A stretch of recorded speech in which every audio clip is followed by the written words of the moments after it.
పెద్దపల్లి జిల్లా మంథని పట్టణంలో ఓ గేదె తాడుతో పాటు ప్రధాన రహదారిపైకి వచ్చి అలజడి సృష్టించింది.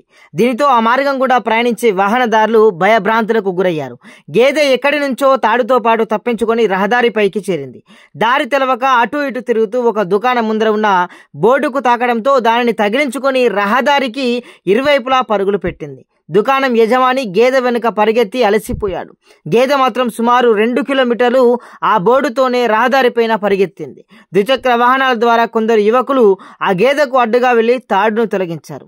సుమారు గంటన్నర పాటు అలజడి సృష్టించిన గేదెను పట్టుకోవడంతో అందరూ ఊపిరి పీల్చుకున్నారు.